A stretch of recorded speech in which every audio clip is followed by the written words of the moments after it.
Messrs Purushottam Narayan Gadgil, सराफ आणि जवेरी यांच्या शाखा महाराष्ट्रापासून कर्नाटक पर्यंत वेगळ्या वेगळ्या डिझाईन्स आणि आकर्षक डिस्काउंटसह मेसर्स पुरुषोत्तम नारायण गाडगीळ. ताज्या बातम्यांसाठी पाहत रहा तिचा सागर न्यूज.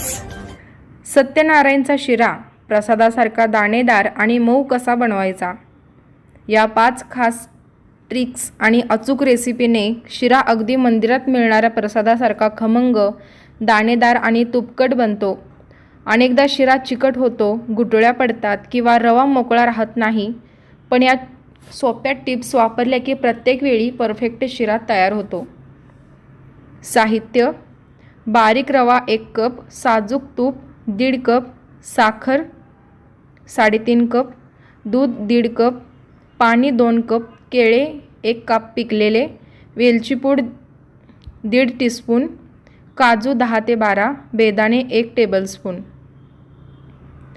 रवा भाजण्याची पहिली ट्रिक: जाड बुडाच्या कढईत तूप गरम करा. त्यात रवा घालून मंद आचेवर 10 ते 12 मिनिटे भाजा. रवा हलका सोनेरी झाला आणि छान सुगंध आला की गॅस कमी करा. रवा घाईत भाजू नका. मंद आचेवर भाजलेला रवा शिरा दाणेदार बनतो. दुसऱ्या भांड्यात पाणी आणि दूध एकत्र गरम करा. हे मिश्रण उकळू द्या.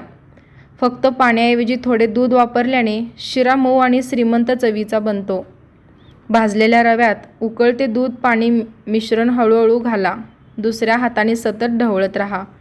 गरम द्रव गरम रव्यात घातल्यास गुठळ्या पडत नाहीत आणि शिरा मोकळा राहतो. रवा फुलल्यानंतर त्यात साखर आणि कुस्करलेले केळ घाला. वेलची पूड, काजू आणि बेदाणे घालून मिक्स करा.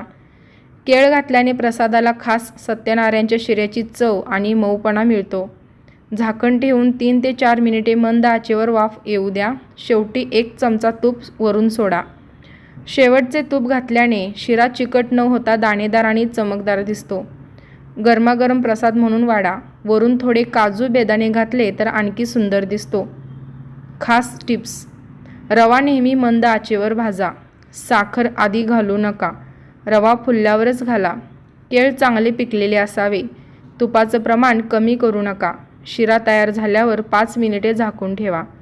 मंदिरात मिळणाऱ्या प्रसादासारखा दाणेदार, मऊ आणि तुपकट सत्यनारायणचा शिरा एकदा या पद्धतीने बनवला की शिरा चिकट होण्याची समस्या कायमची दूर होईल.